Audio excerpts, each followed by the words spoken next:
आचार्यहरूका कुरालाई मनन गर्नु यी सत्सङ्गतिहरू।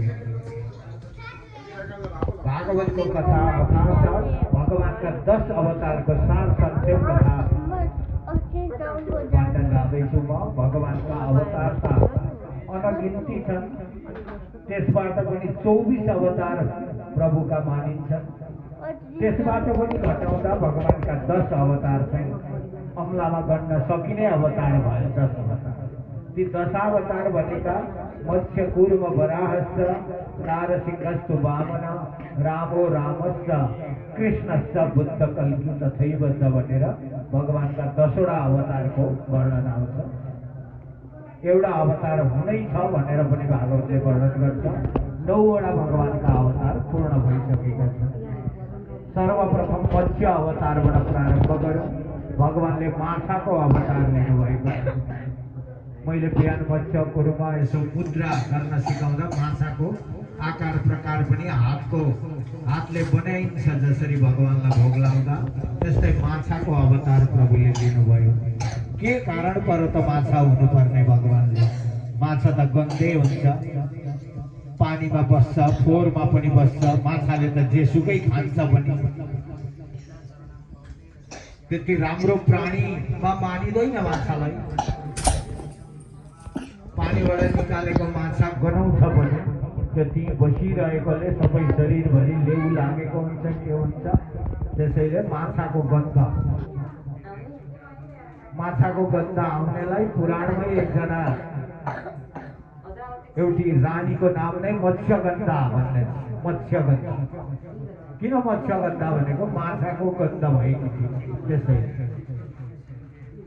प्रभु भगवान नारायणले माछाको अवतार लिनुभयो। सत्ययुगमा सत्यव्रत नाम गरिएका एकजना राजा हुनुहुन्थ्यो। ती राजालाई उद्धार गर्नु थियो प्रभुले, त्यसैले माछाको अवतार लिनुभएको। सत्यव्रत राजा अत्यन्त सत्यनिष्ठामा रहने अत्यन्तै धर्मात्मा राजा हुनुहुन्थ्यो।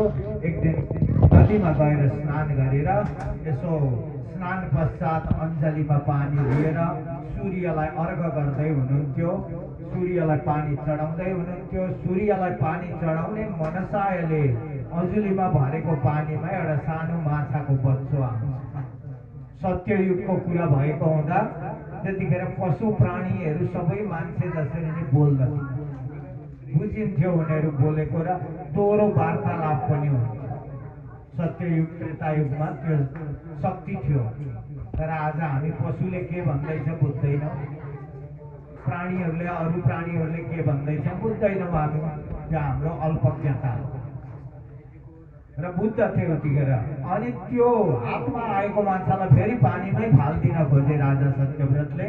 माछाले भन्यो, म सानो माछा छु, यो जलमा फ्याँकिदिनु भयो भने मभन्दा ठुला ठुला अरू प्राणीहरू छन्, मलाई मिल दिन्छन्, यिनीहरूले मलाई खाइदिन्छन्, मेरो मृत्यु हुन्छ। त्यसो हुँदा म राजाको हातमा आउनु भनेको राजाको शरणमा परेको हुँ, मेरो रक्षा गर्नुहोस् महाराज भनेर माछाको बच्चाले भन्यो। कुनै पनि प्राणीले रक्षा खोज्दैछ भने त्यसलाई फेरि पानीमा हाल्ने आँट आउँदैन। धार्मिक व्यक्तिहरूलाई दया लागेरै आउँछ। हेर्नुभयो सानो माछाको बच्चो छ, अनि त्यही हातमै लिली जानुभयो, पाखा निक्लिनुभयो र आफूले पानी स्नान गर्न जाँदा एउटा कमण्डलु बोकेर जानुभएको थियो। कमण्डलुभित्र त्यो माछालाई लगाइदियो।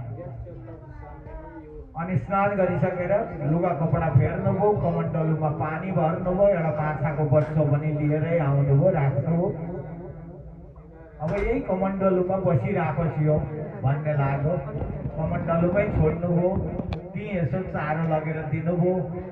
बेलुका रातभर सुत्नुभयो। बिहान उठेर हेर्दा कमण्डलु भरि भइरहेको रहेछ। कमण्डलुमा नआँटिरहेको अवस्थामा देख्नुभयो। यो माछा त के छिटो ठुलो भएछ भनेर अर्को अलिक ठुलो भाँडो ल्याउनु भयो र त्यसमा राख्नु। कमण्डलुमा नअट्ने भयो।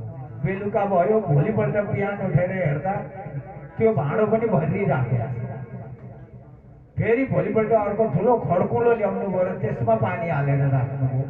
तेस्रो दिन हेर्दा त्यो खड्कुलो पनि भरिराखेको छ। अब त धेरै ठुला भाँडा जत्रामा राखो त्यत्रै भइराखेको हुन्छ। यो त बडा आश्चर्यको कुरा भयो भनेर दुई चारजना मान्छे बोलाएर एउटा सानो सानो पोखरी खन्न लगाएर पोखरीमा लगेर माछालाई हालिदिनु भयो। भोलिपल्ट हेर्दा त्यो पोखरी पनि भरिरहेको छ। अर्को दिन त्यसको डबल ठुलो खन्न लाउनु भयो, त्यहाँ लगेर हालिदिनु भयो, त्यो पनि भरिराखेको छ। निकै दिन यो क्रम चलेपछि अब राजाको शक्तिको कुरा हरायो। कत्रोसम्म खन्ने, अब दिनभरि त्यही माछालाई राख्नका लागि खनेर खोबिल्टो पारेर गयो। भोलिपल्ट त्यत्तिकै भएको हुन्छ। त्यही माछाकै रेखदेख गर्दा गर्दै राजाको समय बित्ने भयो। राजा आश्चर्यमा पर्नुभयो र अगाडि गएर हात जोडेर भन्नुभयो, तपाईँ सामान्य माछा होइन, तपाईँ केही दैविक शक्ति हजुरसँग छ। हजुर स्वयं परब्रह्म परमात्मा ईश्वर हुनुपर्छ, नभए जोसुकैको यत्रो ठुलो शक्ति हुँदैन। को हुनुहुन्छ तपाईँ, प्रकट हुनुहोस् मेरो छेउमा भनेपछि माछा त्यहीँबाट प्रकट भएर माछाकै रूपमा राजालाई भन्नुभयो, म मत्स्य अवतार हुँ। आजको 7औं दिनमा पृथ्वी प्रलयमा जाँदैछ। सानो एउटा प्रलय भएको थियो त्यतिखेर। सृष्टिकर्ता ब्रह्माजीको दिउँसो संसार चल्छ, राति प्रलय हुन्छ। हामीलाई यसो खाएर एकछिन बसेका ठाउँमा ऊँग लागे जस्तो भयो, झकाए जस्तो भयो भने ब्रह्माजीलाई त्यस्तो हुँदा पनि संसार प्रलय हुन्छ, किनकि ऊ सृष्टिकर्ता हो। त्यसैले खाएर बरु हिँड्नुपर्छ, यसो 100 पाइला खाएर 100 पाइला हिँड्ने गर्नु भनेको छ। किन भन्दा खाएर बसेपछि धुसुङ निन्द्रा लाग्न थाल्छ, पटक्कै राम्रो होइन। खायौँ वर्यौँ र पढ्न बस्छौँ, यहाँ हामीलाई पनि लाग्छ त्यो, तपाईँहरूलाई मात्रै लाग्छ भने होइन, बेसी त गुरुहरूलाई लाग्छ निन्द्रा। अनि लु न माताजी कफी ल्याइदिउँ न भनेर कफी सफी खानुपर्छ, अनि मात्रै हो। निन्द्रा लाग्नु पटक्कै राम्रो होइन। दिउँसो सुत्नु त झन् राम्रो होइन। काम भएन गएर लडिहाल्यो अनि घर निधायो, आयु घट्छ। शास्त्रले त्यसो भन्छ, दिउँसो सुत्नु बन्दै हुँदैन। माताजीहरूको बिहे गर्दा, पुरुष मान्छेको व्रतबन्ध गर्दा किताबमै हुन्छ, त्यहाँ दोहोरो वाद विवाद हुन्छ गुरुसँग र त्यो व्रतबन्ध केटासँग, अथवा विवाहमा बसेकी बेहुलीसँग दोहोरो बात हुन्छ। आज भोलि पो गर्दैनन् गुरुजीहरूले, आफै खुर्खुर पढ्छन् ओर्छन्। के भने न बेहुलीलाई थाहा हुन्छ, न व्रतबन्ध केटालाई थाहा हुन्छ। म आजदेखि उता दिउँसो सुत्दिनँ भनेर सङ्कल्प गरिहाल्छु, हुँदैन सुत्नु खासै। र ब्रह्माजीलाई त्यसरी छुट्ट ऊँग लाग्यो। 7औं अनि भन्नुभयो उहाँले, मलाई लगेर कतै राखिदिनु। 7औं दिनमा तपाईँ सप्तर्षि शहीद भएर तपाईँ यो सबै संसार जलामय हुन्छ। त्यतिखेर पूर्व दिशाबाट एउटा नाउ आउँछ, त्यो नाउमा तपाईँ पनि चढ्नु र म त्यो नाउलाई लानु र पर लगेर मेरो माछाको सिङ हुन्छ एउटा, त्यो सिङमा बाँधिदिनु। 7औं दिन पछाडि फेरि पृथ्वी प्रकट हुन्छ र अनि फेरि सृष्टि प्रारम्भ हुन्छ भनिदिनुहुन्छ। नभन्दै सत्यव्रत राजाले त्यसै गर्नुहुन्छ। भगवानले राजा सत्यव्रतको उद्धार गर्न र पृथ्वीको पालन गर्नका निम्ति माछाको अवतार लिनुभएको प्रसङ्ग भागवतको 8औं स्कन्धको अन्तिम अध्यायमा आउँछ। यो कथा मत्स्य अवतार हो यो भगवानको। अरू पुराणहरूमा पनि आउँछन् यी कथाहरू। ब्रह्माजीले वेदका कृति वेदको पुस्तक बोकेको हुन्छ। त्यो बेलामा जब ऊँग लाग्छ, हातबाट वेदका पुस्तकहरू खस्छन्। खसेपछि तल पानीमा जान्छन्।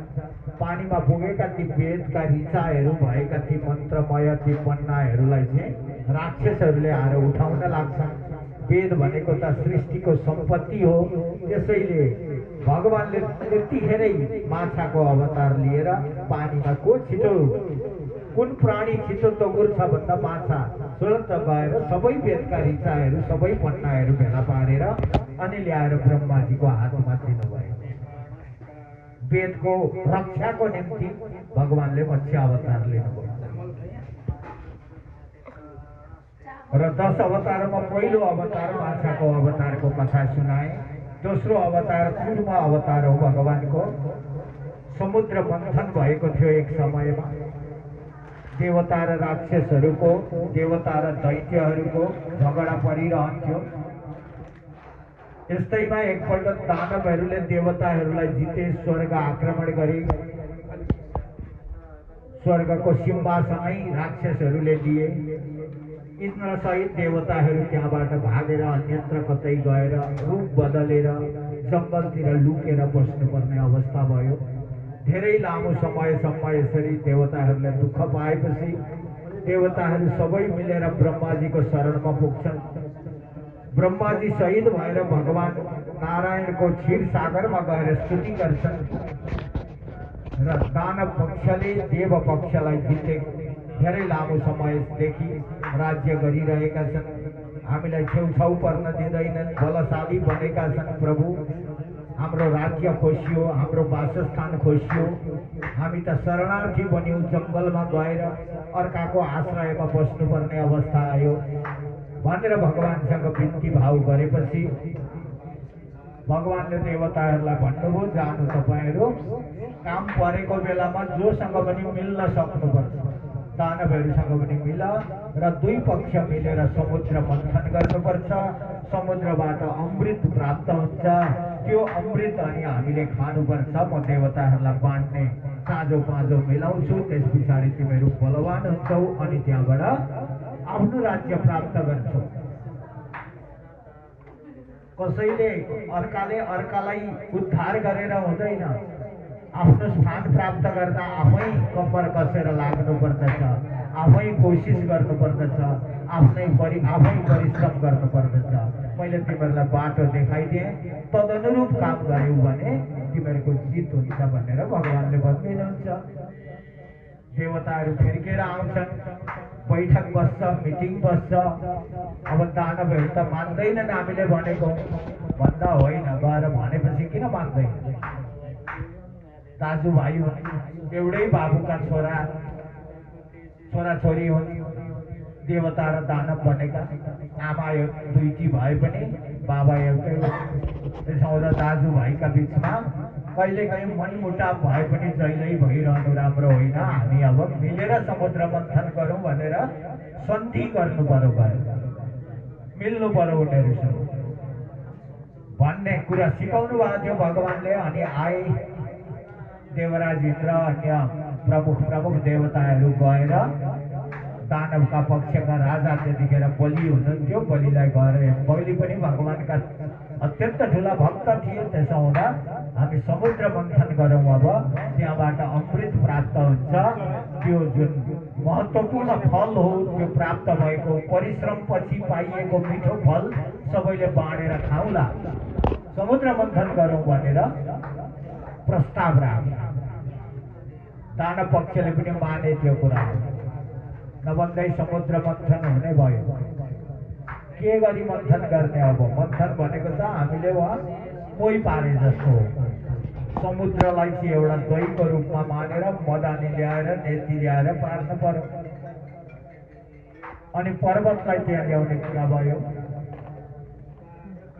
मन्द्राचल पर्वत, वासुकीनाथको नेती आदि इत्यादि भयो, ल्याए।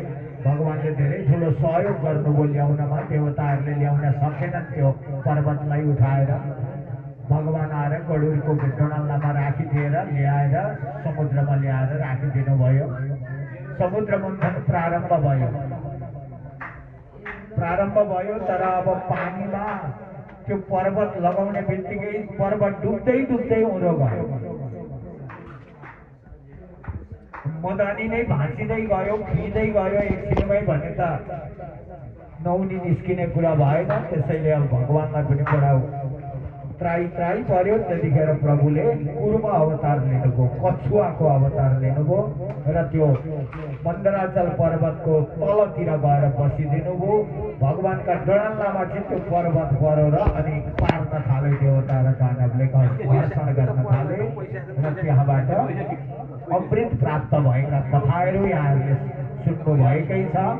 यहाँ हाम्रो लक्ष्य खालि के हो भने भगवानको दोस्रो अवतार कुर्म अवतार लिनुभएको हो।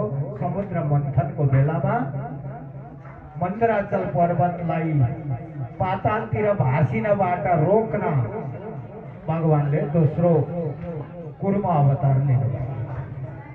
अर्को अवतार हो भगवानको वराह अवतार। बराह भनेको बँदेल वनको सुँगुर हो। बराह जङ्गली सुँगुर भनिन्छ, जसलाई हामी बँदेल भन्छौँ। सृष्टि क्रम सुरु हुनै लागेको थियो। ब्रह्माजीले धमाधम सृष्टि गर्दै जानुहुन्थ्यो। मानसिक सृष्टि धेरै गर्नुभयो आफ्ना मनबाट। ऋषि महर्षिहरू जन्मिनुभयो। सृष्टिमा संसारमा जाऊ भन्दा कोही आउन मानेनन्। सबै भगवानको चिन्तन, सबै तप गर्न, जप गर्न जान थाले। अन्तिम अवस्थामा ब्रह्माजीकै दुई भागबाट, देब्रे भाग र दाहिने भागबाट एउटा पुरुष र एउटी नारीको जन्म हुन्छ, मनु शतरूपा, जसको नाम हो। सृष्टि गर्न जाओ संसारमा भनेर पठाउनुहुन्छ।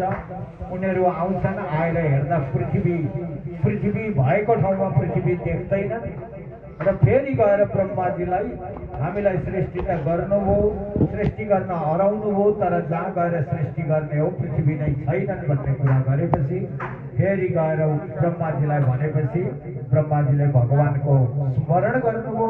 त्यतिखेरै भगवानले वराह अवतार लिएर आएर पृथ्वीलाई स्थापित गरेर सृष्टिको क्रमलाई अगाडि बढाउनु भएको थियो। ब्रह्माजीको नासिकाबाट प्रकट हुनुभएको हो भगवान। त्यतिखेर भगवान जहाँबाट पनि प्रकट हुनुहुन्छ। त्यसैले भगवानलाई, परमात्मालाई सर्वत्र हुनुहुन्छ भने हामी चाहिँ एक ठाउँ गयौँ भने अर्को ठाउँ अभाव हुन्छ हाम्रो। मेरो घर कृष्णक हो, अहिले यहाँ आएको छु म, उहाँ घर कोही गयो भने म घर आउनु छु। जति नै गरे पनि म घर आउनु।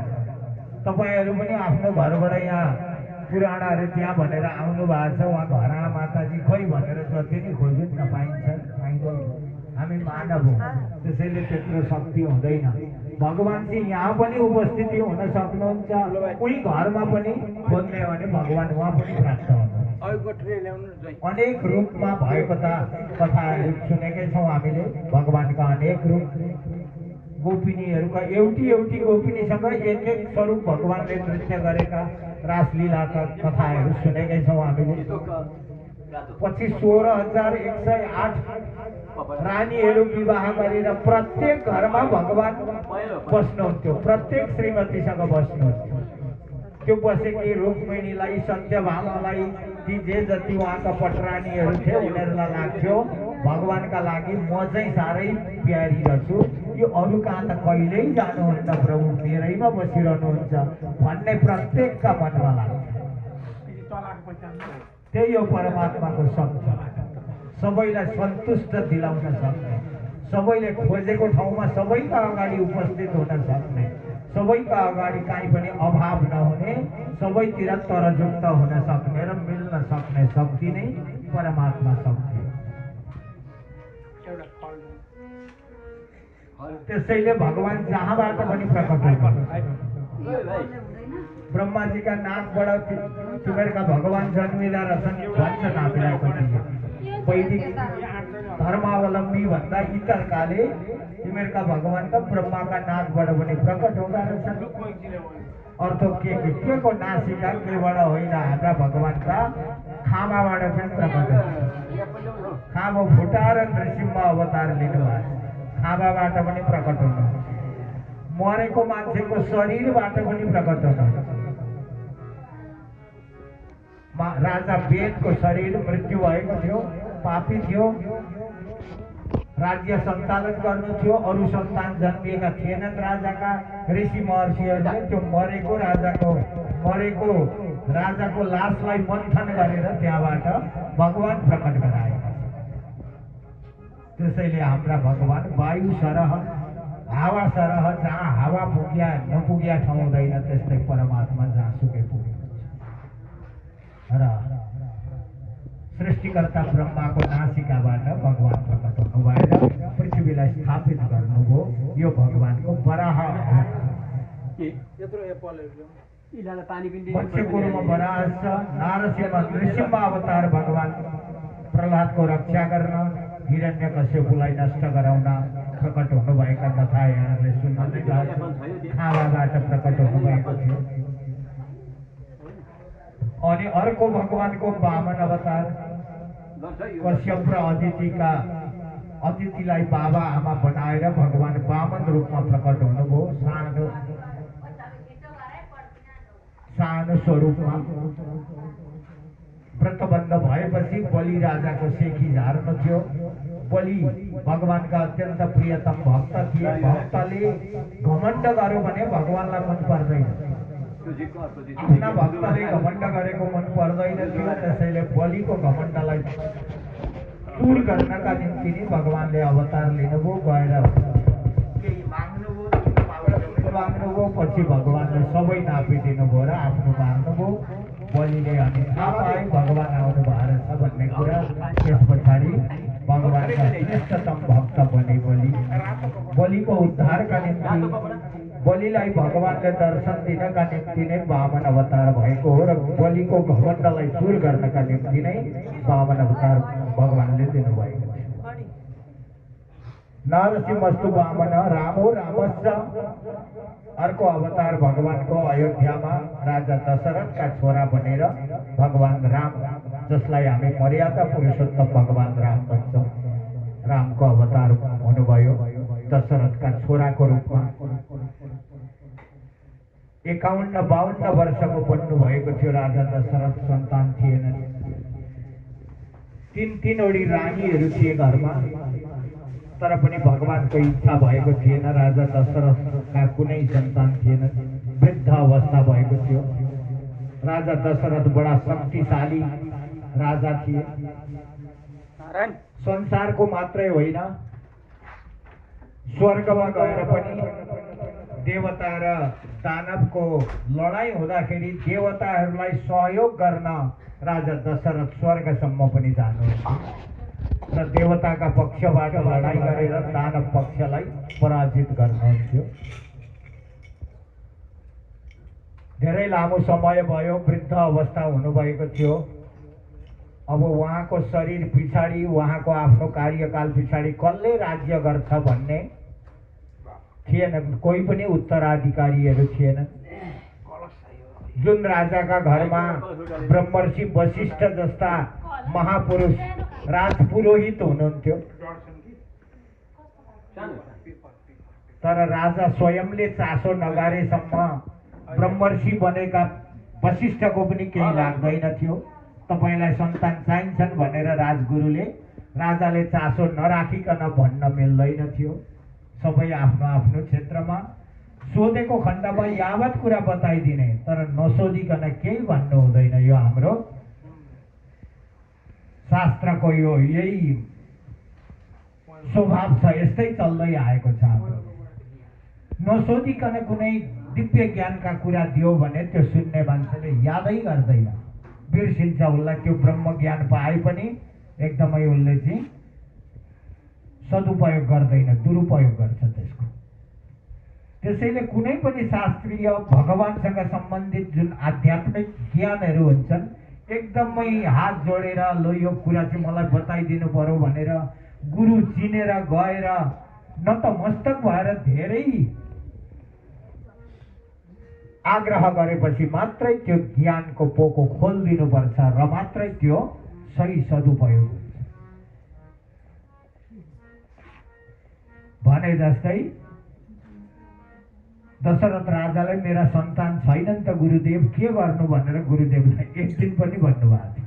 राजकाज मजाले चलाउनुहुन्थ्यो, राजकोष राम्रो थियो, धनी राज्य थियो, सबै वरिपरिका अरू राज्यहरू उदेखि डराउँथे, सेनाहरू दर्बिला थिए, राजकोष दर्बिलो थियो, धन सम्पत्ति थियो। त्यसैले त हामी दसैँमा टिको लाउँदा सुनेका छौँ नि, हामी आफै भन्छौँ आयु द्रोण सुते श्रीयो दशरथे, दशरथको नाम आउँछ। आयु द्रोण सुते श्रीयो दशरथे, आयु चाहिँ द्रोणका पुत्र अश्वत्थामाको जस्तो होस् भन्ने हो। आयु द्रोण सुते श्रीयो दशरथे, श्री भनेको ऐश्वर्य सम्पत्ति चाहिँ कसको जस्तो होस्? दशरथ राजाको जस्तो। कौन दशरथ राजा? तिनै भगवान मर्यादा पुरुष रामका बाबा हो। 51-52 हजार वर्ष बितिसकेका थिए, दिव्य वर्ष बित्या थिएनन् सन्तान। एक दिन वशिष्ठ ऋषिलाई गएर सोध्नुभयो, आयो दिन एक दिन स्वर्गबाट लडाईँ जितेर आफ्नो राज्यमा जाँदै हुनुहुन्थ्यो। आफूसँग गएका सेनाहरू जो थिए, आफ्ना राज्यका सेनाहरू, ती सेनाहरू पनि राज्यमा प्रवेश गर्दै थिए। ती सेनाहरूका ती सिपाहीहरू जति लिएर जानुभएको थियो नि दशरथ राजाले, ती सिपाहीहरूका श्रीमती छोराछोरीहरू आएर लडाईँमा गएको त बाँचेर आउँछ कि आउँदैन नि के थाहा र। आयो बाँचेर भनेर सबै खुसी भएर आएर ती सिपाहीहरूलाई छोराले आएर चाहिँ माया गरे, श्रीमतीले आएर माला लगाइदिन्, श्रीमतीले आएर पाउ छोइन्, श्रीमतीसँग आलिङ्गन गरे ती सिपाहीहरूले। राजामाथि रथमा चढेका छन्, त्यो सबै दृश्य देखे उनले। उनलाई आलिङ्गन गर्ने कोही पनि छैन। तिनवटी रानी आए, ती पनि आएनन्, त्यहाँ दरबारमै बसिरहेछन्। उही पुगेपछि स्वागत गर्ने भए उनीहरूले। त्यहाँ हेर्दा त छोरा छोरी नाति नातिना हुँदाको आनन्द त अर्कै पो हुँदो रहेछ। मेरा पनि आज नाति नातिनाहरू छोराछोरीहरू थिए भने म पनि लडाइँबाट आउँदा यिनीहरूकै सेनालाई गरे जस्तै स्वागत गर्थे होलान्, माया गर्थे होलान्। मलाई सानो नातिले आएर गालामा चुप्प मै खाइदिन्थ्यो होला, सानो नातिनीले आएर तोते बोलीले आउनुभयो लडाइँ जित्नुभयो भन्थी होला। ती आनन्दका दिन त गृहस्थीमा त हुन्छ। नाना नानीले रिस उठाउँछन् कोही कोही बेला, भनेको मान्दिँदैनन्, झगडा गर्छन्। तर त्यो झगडा नै उनीहरूले गरेको जुन कल गर्छन् त्यो नै आनन्दले भरिएको हुन्छ। त्यसैभित्र आनन्द पुरिएको हुन्छ, त्यसैभित्र आनन्द छाएको हुन्छ। त्यसैले बालबालिकाहरू भनेका घरका वस्त्रहरू, कपडाहरू, अलङ्कारहरू, गहनाहरू जस्ता हो। त्यसैले चाहिन्छन् घरमा बालबालिकाहरू। दशरथलाई आज थाहा हो म यति बुढो भइसकेँ, कपाल हेरेर फुलिसकेको छ कपाल, आँखा राम्रो देख्न छोडिसके। उहिलेका जुगका त्रेतायुगका राजा भएकाले अब शक्तिशाली छन्। आज भोलिको जस्तो 60-61 वर्ष पुगेको बुढाको के चल्छ र त्यस्तो दैया केही गर्न सक्दैन। तर तगडै हुनुहुन्थ्यो उहाँ। त्यो दृश्य देखेपछि राजा दशरथलाई बडो मन खिन्न भयो। मेरो त आजसम्म सन्तानै जन्मिएका रहेछ। म त कहाँको लडाइँ, कहाँको राज्य व्यवस्था, कहाँको के राजकाज आदि इत्यादि भन्दा भन्दै यत्रो वृद्ध हुन्जेल मेरो समय बितेछ। सन्तान चाहिन्छन्। अब म गृहस्थी हुँ, तीनवटी रानी छन्, मेरा श्रीमतीहरू छन्। सन्तान बिनाको गृहस्थी कसरी गर्नु भन्दै वशिष्ठ ऋषि कहाँ पुग्नुभयो र आग्रह गर्नुभयो, महर्षि के गर्नु अब मैले? यज्ञ गरेर हुन्छ कि पुत्रेष्टि यज्ञ गरेर हुन्छ कि अरू कुनै वाजपेय आदि यज्ञ गरेर हुन्छ कि मलाई सन्तान चाहियो त भनेर आग्रह गर्नुभयो। वशिष्ठ ऋषिलाई थाहा थियो यिनले मलाई आएर नसोधेसम्म र यज्ञ पूर्ण नगरेसम्म यिनका सन्तान हुँदैनन् भन्ने थाहा थियो। र अर्का ऋषि, एकजना ऋष्यशृङ्ग नाम गरिएका ऋषि हुनुहुन्थ्यो जङ्गलमा, उहाँ पनि आउनु पर्थ्यो त्यहाँ यज्ञमा। उहाँले गराएको यज्ञले मात्रै पूर्ण हुन्थ्यो। महर्षि वशिष्ठ त पुरोहित हुनुहुन्थ्यो उहाँकामा। भगवानले पहिले नै सृष्टि गर्दै ब्रह्माजीले कसका घर कसले पुरोहित गर्ने, कति समयसम्म को पुरोहित हुने, कसका को जजमान हुने, कसका को छोराछोरी हुने, कुन छोराको विवाह कुन कन्यासँग हुने, कुन कन्याको विवाह कुन वरसँग हुने, सबै तय हुन्छ। सत्य त्रेता युगमा यी सबै तय थिए। एकजना भागवतमै आउँछ, ककुदमी नाम गरिएका एकजना राजा ब्रह्माजीलाई सोध्न गएका थिए। छोरीको बिहे निकै ठुली हुन्जेल भएन, नभएपछि कोसँग गर्नु, को छ त तपाईँले कसलाई बनाइदिनु भएको छ मेरो छोरीको वर भन्दै उहाँसम्म पुग्नु। उहाँ पुग्दा ब्रह्माजी एउटा सभामा हुनुहुँदो रहेछ भन्ने बित्तिकै वार्तालाप पनि हुन पाएन। एकछिन बाहिर बसेका थिए। त्यस पछाडि अनि ब्रह्माजी आएर वार्तालाप गर्दा त संसारको समय त चाड र युग सकिसकेछन् अघि नै, होइन? सत्य युगमा गएका थिए भने सत्य त्रेता द्वापर कलि सकियो, फेरि अर्को सत्य युग लागिसक्यो। टाइमको त्यस्तो अवस्था हुन्छ, माथिका ब्रह्मलोक वैकुण्ठ लोक र यो पृथ्वी लोकमा त्यति फरक पर्छ। माथिको समय हेरी यहाँको केही होइन। ब्रह्माजीले एकपल्ट सास फेरे जतिमा हाम्रा त 3 पुस्ता सकिन्छन् यहाँ संसारका मान्छेहरू। ब्रह्माजीले एकपल्ट सास फेर्ने, हामी सनक्क सास फेर्छौँ नि हामी हाम्रा पाराले। त्यति बेरमा त बाबु पनि जन्मिया हुँदैन, सास फेर्दै गर्दा बाबु जन्मियोरी, छोरो जन्मियोरी, नाति जन्मियोरी, 3वटा बिदा भइसकेका हुन्छन्। ब्रह्माजीले एकखेप मात्रै सास फेर्दा। त्यति नगण्य प्राणी हौँ हामी। अनि के घमण्ड गर्नु छ हामीले? यो सास पनि कति खेप फेर्नु भनेर भगवानले गणना गरेर पठाउनु भएको छ।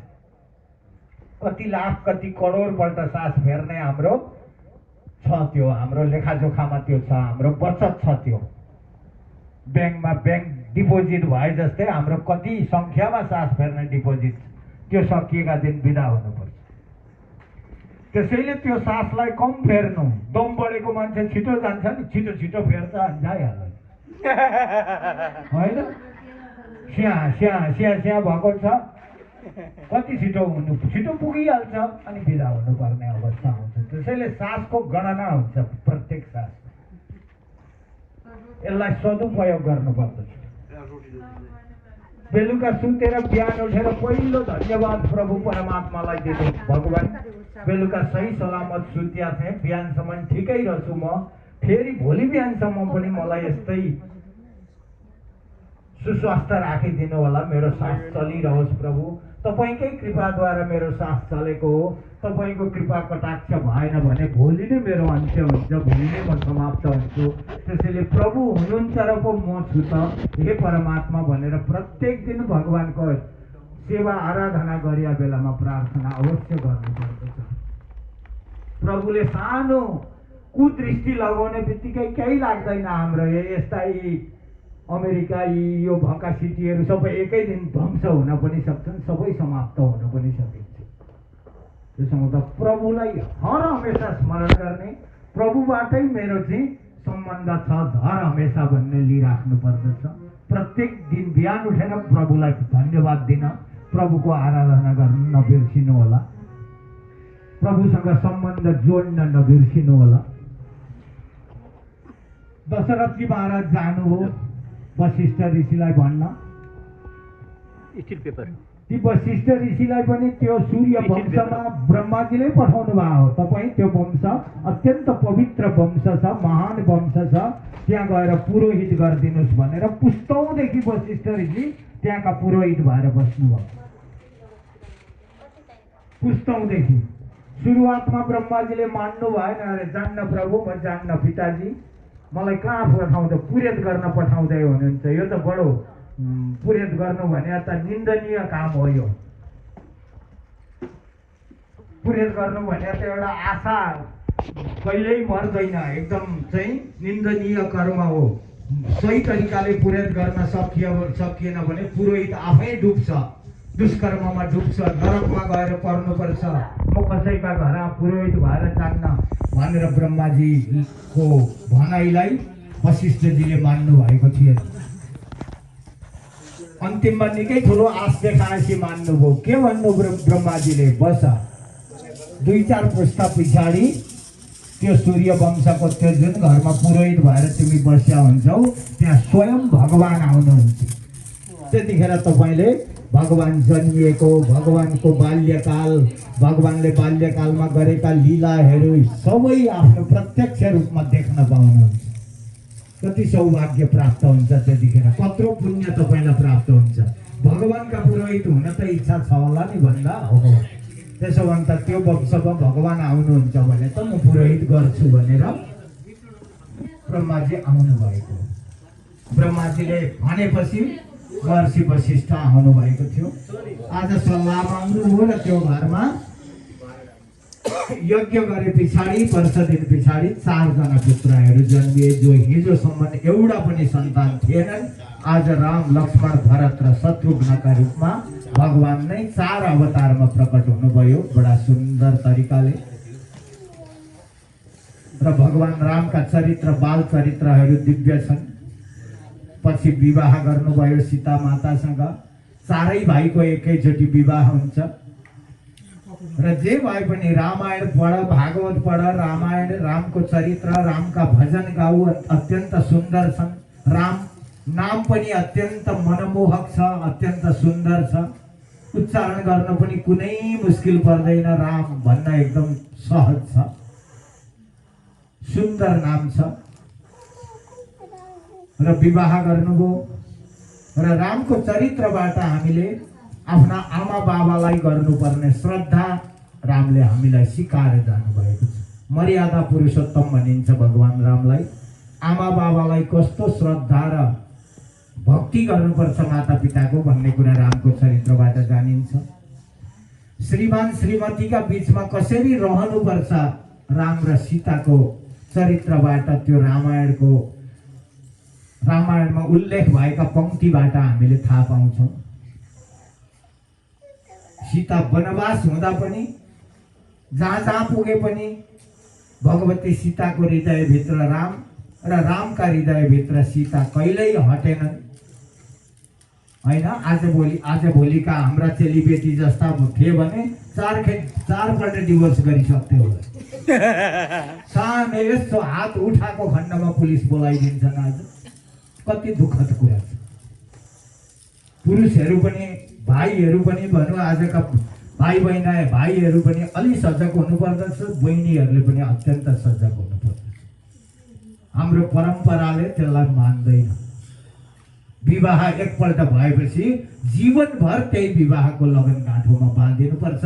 अर्को जन्म जन्मिँदा पनि तिनै पति पत्नी भएर बस्नुपर्छ। त्यसैले त्यति छिटो झटिति यस्तो एकपल्ट झ्वाक चलो भन्दैमा, एकपल्ट रिस उठो भन्दैमा त्यसरी अलग सम्बन्ध अलग गर्ने कहिल्यै गर्नुहुन्न। परमात्मालाई सम्झिनुपर्छ। भगवानका चरित्रहरू के कस्ता थिए तिनीहरूलाई हेर्नु पर्दछ र मेरो परम्परा के हो, म कुन उसबाट आएको हुँ भन्ने कुरा पहिले मनन गर्नुपर्दछ। हामी यहाँ जन्मिएका हुन। हाम्रो परम्परा वैदिक परम्परा हो। हाम्रो परम्परा बाइबलीय परम्परा होइन, अरू धर्मशास्त्रीय परम्परा होइन। हामी वैदिक परम्पराका मान्छे हौँ। त्यसैले अप्ठ्यारो ठाउँमा पुगेर पनि बाँच्न जान्दछौँ हामी। भुटान हाम्रो देश थिएन, हामी नेपालबाट गएका थियौँ। त्यहाँ गएर त्यहाँको डुक्पा जातिसँग पनि मिलेर बस्यौँ। उसको लुगा कपडा पनि लाइदिउँ हामीले, उसको भाषा पनि बोल्दिउँ हामीले। तर त्यसले लखेटो त्यहाँबाट हामीलाई। नेपाल आएर बस्यौँ, पुर्खा त नेपालकै थिए, तर हामीहरूलाई नेपालका भनौँ न नेपाल सरकारले यी नेपाली हुन् भनेर हँगाल्न सकेन कहिल्यै पनि। सक्यो होला, अलिअलि आएका थियौँ भने, तर बाहिरी डलर खर्च गर्ने किसिमको संस्था गयो त्यहाँनिर। त्यसले मनके डलर खर्च गरिदियो अनि यिनीहरूलाई त नागरिकता दिएर यता थन्क्याउनतिर लाग्यो भने त आउने स्रोतै बन्द हुन्छ भन्ने धारणा भयो। किनभने त्यो लङ टर्म सोच्ने त्यहाँको सरकारै छैन। अहिले पनि त्यस्तै देखिराखेको छ। त्यसो हुँदा हामीहरूलाई भेडा बाख्रा खोरभित्र राखे जस्तै गरेरै गएको। जहाँ हाम्रा बुढाबाउ, हाम्रा बाबु, कतिपय हाम्रा भुटानी त ती जन्मिएर भुटान गएर 30-40 वर्ष बसेर फेरि फिर्केर आएका पनि थियौँ हामी। तर पनि हामीहरूलाई राम्रो व्यवहार त्यस्तो गरिया होइन। खान दियो, बस्न दियो भन्छौँ, सबै बाहिरी संस्थाले दिया हो र त्यहाँको भाडा साडा त्यो हामी बसेको कटेराको घडेरीको भाडा समेत तिर्दिया छ भन्थे। त्यस्तो त्यहाँ पनि हामी त्यहाँ पनि मिलेर बस्यौँ हामी त। तर त्यहाँकाले हामीले रुचाएन त्यति। पछिल्ला दिनमा यहाँ आइयो। हामी बस्न सक्ने ठाउँ चाहिँ यो हो, किनकि यहाँ छक्का पन्जा ढाँट छल चोरी चकारी चल्दैन। यहाँनिर एकदम स्टेट हो। यहाँनिर यस भने यस, न भने न। त्यो बिचमा यस त यस कि तर यस्तो हो नि त भने त्यो बिचमा हाम्रा नेपाली पाराका गन्धाने कुरै आउँदैन। यहाँ स्टेट यस र न, कि यस भने यस, न भने न। हाम्रा त न भनेका ठाउँमा पनि यस भन्ने अरू के चाहिँ बुझौँ। कन्स्याङ मन्स्याङ लगाएर अनि भरे यसै हो हुन चाहिँ तर पनि नाक बजाइरहेको हुन्छ हामी होइन। तर यहाँको त्यस्तो हुँदैन, नभने न हो, यो खालको हो। हाम्रो शास्त्रले नि त्यसै भन्छ। त्यसो हुँदा धार्मिक दृष्टिले जे भए पनि लक्ष्मीले बास गरेकै ठाउँ हो यो। यहाँ अनिकाल लाग्दैन, यहाँ पैसाको कहिले पनि कमी कमजोरी हुँदैन। यहाँको ठुलो पैसा छ, बाहिरतिर फाल्नु भयो भने पनि निकै उहाँका पनि खुसी हुने ठाउँ हो यो। तर अब यहाँ आएको छु, मैले जे पनि गर्दा हुन्छ भनेर बाटो छोडेर जतासुकै दगुर्न थालियो भने भोलि नै अत्यन्त ठुलो दुर्दशामा पनि फस्न सकिन्छ। सचेत भएर बस्नु, किनकि हाम्रो वैदिक परम्पराले भगवान स्वयं मर्यादित हुनुहुन्थ्यो। हाम्रा राम मर्यादा पुरुषोत्तम भगवान रामका सन्तान हो हामी। हाम्रा परमात्मा त्यस्ता मर्यादा पुरुष भएर आउनुभएको। त्यसैले दाजुभाइका बिचमा राम लक्ष्मण भरत शत्रुघ्नका बिचमा कस्तो मेलमिलाप थियो त्यस्तै हुनुपर्छ भनेर सिकाएको। देउरानी जेठानीका बिचमा त्यस्तै हुनुपर्छ सम्बन्ध भनेर देखाएको। जेठानी बसिरहेकी छे, देवरको बिहे गरेर ल्याएको, भोलिपल्टदेखि अर्को घर खोज्नुपर्ने अवस्था छ हाम्रो चाहिँ आज। जोडी बुहारी एकै ठाउँ कहाँ अडसन र हेर्नु अब के गर्ने। सबै भगवानको भक्तिमय बन्न सक्ने हो भने घरका यी सामान्य टेन्सन केही पनि होइन। तर सबैले सचेत चाहिँ हुनुपर्दछ र भगवान प्रति आस्था, श्रद्धा, विश्वास र आमा बाबालाई पनि त्यही भगवानको स्वरूप मानेर अगाडि बढ्ने हो भने टेन्सन केही पनि हुँदैन। यहाँ त पैसाको कुरा, तँ यति कमाउँछस् र म यति कमाउँछु, उसको यस्तो र उसको यस्तो, राम्रो होइन। भरसक आफूले सोचेर यहाँ त 3 परिवार एउटै घरमा बस्नुहोस् न, कति फाइदा छ। त्यही घरलाई निखन्नु हो, सबै मिलेर भाडा तिर्नुहोस्, किन यहाँ बसिस यत्रोजना भनेर हामी कसैलाई सुनाउँदैनौँ। हुन त यो घरको क्यापासिटी हुन्छ, यो कसैले थाहा भयो भने यतिजना बस्छन् अरे भयो भने केही कम्प्लेन गऱ्यो भने आउँदो पनि हो, सोधपुछ गर्दो, तर पनि सकेसम्म एडजस्ट भएर एकै ठाउँमा बस्न सक्नु धेरै राम्रो कुरा हो। तर अब बिचमा समस्या आउँछ, झगडा हुन्छ भने त पहिले नै अलग भएकै राम्रो। अब त्योभन्दा बिचमा घटना घट्नु, केही हुनुभन्दा अलग भएकै राम्रो भएर नै भइराखेका छौँ। त्यसैले भगवान मर्यादा पुरुषोत्तम भगवान राम लक्ष्मण भरत र शत्रुघ्न कहिल्यै छुट्टिएनन् भन्न खोजिआए, कहिल्यै छुट्टिएन। रामलाई वनवास भयो, एकपल्ट जानुभयो वनमा सहर छ, त्यही पनि बाबाले तँ जा भनेर आफ्नै मुखले त भन्नु पनि भएको थिएन। बाबाको मनसाय थाहा पाएरै जानुभयो। अरू भाइहरू यो भरतले गर्दा यस्तो भएको हो भन्ने पनि थिए, तर रामले भरतप्रति कहिल्यै त्यस्तो कुभावना राख्नु भएन। भरतले पनि रामप्रति कहिल्यै त्यस्तो राख्नु भएन। राजा भरत त राम वनवास भएको बेलामा उहाँ हेरेर आउनुभयो। एक जोडी खराउ दिनुभएको थियो भगवानले, यिनै लगेर राजगद्दीमा राख्नु भन्नुभएको थियो। खराउ ल्याएर राजगद्दीमा राख्नुभयो। जमिनमा पनि सुत्नु भएन भरत राजा, जमिन खनेर 2-4 हात जमिनको खाडल पारेर तल ओछ्यान लाएर सुत्नुभयो। किनभने प्रभु त जङ्गलमा हुनुहुन्छ, भुइँमा सुत्नुहुन्छ भने त्यही प्रभु सुत्नै भुइँमा मैले कसरी सुत्नु, म त तल उहाँको दास हो नि त, उहाँको भक्त हो नि त, म त उहाँको भाइ हो नि त म त।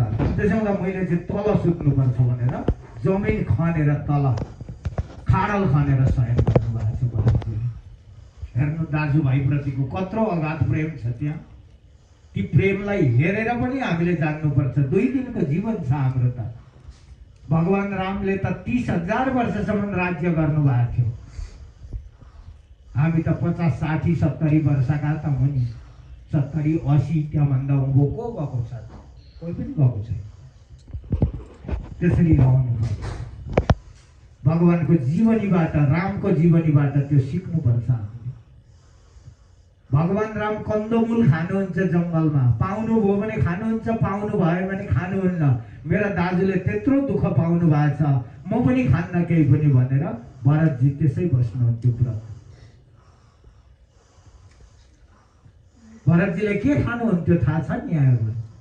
जौ ल्याउनुहुन्थ्यो, जौ ल्याएर गाईलाई खुवाउनुहुन्थ्यो, गाईले जौ खान्थ्यो। भोलिपल्ट गाईको गोबरमा त्यो जौ खोज्न जानुहुन्थ्यो। खोलेमा जौ लगाएको, जौका दाना दानै गोबरमा पाइन्थे। हो त्यो गोबरमा आएका जौहरू भेला पारेर अनि पिँधेर त्यसको खोले पकाएर 2-4 दिनमा एक छाक खानुहुन्थ्यो। मेरा दाजु जो परब्रह्म परमात्मा हुनुहुन्छ, आज वनवास भएर दिनमा एउटा फल मुखमा पर्छ पर्दैन, दिनमा 2 गुडकी पानी पिउन पाउनुहुन्छ हुन्न मेरा दाजुले। तर मैले यहाँ राजगद्दीमा बसेर सुख सयल गरेर यहाँ चाहिँ 56 व्यञ्जन बनाएर 84 व्यञ्जन बनाएर अनेक प्रकारका चाहिँ मिष्टान्न हलुवा पुरीहरू बनाएर खानु छैन भनेर गोबरमा पिँधेर अन्न ल्याएर अनि खानुहुन्थ्यो। त्यो के हो? भरतजीको दाजुप्रतिको आस्था श्रद्धा, भगवान प्रतिको आस्था श्रद्धा हो। त्यत्रा ठुला ठुला भक्तहरू छन् हाम्रा शास्त्रमा, त्यत्रा महान भक्तहरू छन् हाम्रो शास्त्रले वर्णन गरेका। हामी पनि त्यसैको अनुसरण गर्दै भगवान प्रति अत्यन्त श्रद्धावान बनेर अगाडि बढ्नु पर्दछ। भगवान रामको जुन जीवनी हो त्यसबाट हामीले जीवनका यावत कुराहरू सिक्न सक्छौँ। आमा बाबालाई गरिने प्रेम, दाजुभाइ प्रति हुने प्रेम, देउरानी जेठानी प्रति हुने प्रेम, छरछिमेकी प्रति हुने प्रेम आदि जस्ता यावत कुराहरू, जीवनका हरेक पाटाका कुराहरू त्यहाँ हामी पाउँछौँ। ल आज भगवानका मर्यादा पुरुष भगवान रामका यिनै शब्दहरूका साथमा 4 बज्यो हाम्रो बजेर नि गइसकेछ। लक्ष्यवर्तिकाको पालो भयो। हामी एउटा सुन्दर भजन एकछिन बसेर गाउँछौँ अनि बाहिर निक्लिन्छौँ। आदरणीय गुरुदेवले पक्कै बाहिर तयार पार्नु भएको छ। त्यो लक्ष्यवर्तिकालाई पूर्ण गर्छौँ हामी र आएर आरती पुष्पाञ्जली गरेर आजको कार्यक्रमलाई समाप्त गर्छौँ। भोलि त सक्ने दिनको कार्यक्रम अलिकति चाँडो पनि गर्नुपर्दछ। बेलुका फेरि आफ्नै वासस्थानमा पुग्नु पनि छ। यहाँहरूलाई पनि बडा कठिन। एक दिन बिहान जानुभयो, बेलुका फेरि लिएर आउनुभयो। हिजो र आज यसो बसेर के गरिन, भोलि हिँड्ने दिन भइगयो, पुर्याउनु पर्यो फेरि। अनि सबै कुराहरू छन्। यहाँहरूलाई पनि भगवानले कल्याण गरून्। सबैलाई, घर परिवारका हाम्रा बाबा आमा छोरा बुहारी अरू जे जति परिवार हुनुहुन्छ यहाँहरू सबैलाई भगवान मर्यादा पुरुष भगवान श्री रामले, भगवान लीला पुरुष भगवान श्री कृष्णले, भगवानका 10 अवतारले यहाँहरूको सबैको हर हमेसा कल्याण होस्, मनोवाञ्छित फलहरू सबै प्राप्त हुन्। भगवानसँग यही कामना गर्दछु। होइन, यहाँ आएर हामीहरूले आशीर्वाद दिँदा हुने भए चुड्कीको भरमा आशीर्वाद दिएर हिँडिहालिन्थ्यो। तर हामी कुनै ठुला होइनौँ। हामीहरू यहाँहरू जस्तै हौँ, त्यस्तै खान्छौँ, त्यस्तै ठाउँमा बस्छौँ। यहाँहरूले भन्दा 2 अक्षर यसो पढ्न अलिकति जान्या हुँदा र भगवानसँग सम्बन्धित 2 कुरा चर्चा गर्न जान्या हुँदा जान्ने भएर यहाँ खुब पलेटी मारिया मात्रै हो, नभए यहाँहरूकै छोरो भाइ भतिजो नै हो हामी पनि। यति भन्न सकिन्छ, प्रभु परमात्माले सबैको कल्याण गरून्। मेरा इष्टदेवले परिवारको कल्याण होस्, सदैव कल्याण होस् भन्न चाहन्छु। र भोलि पनि छोटो समय रहन्छ, यसो बिदाबारीका कुराहरू गरौँला। अब भगवानका चर्चा गर्ने समय यस्तै रह्यो। लीला पुरुषोत्तम भगवान श्री कृष्णका संक्षेप चर्चा भोलि गरेर अनि सक्ने विचार गरेको छु। आज 9औं स्कन्धको भगवान रामको छोटो चरित्रसम्म पुगेँ। भक्तवत्सल भगवानको, लक्ष्मी नारायण भगवानको, श्री राधा सर्वेश्वर भगवानको। एउटा छोटो भजन गाउँ अनि बाहिर निक्ल्यौँ। हामी 4:30-5 बज्दा ओर्दा सबै थोक समाप्त गर्छौँ।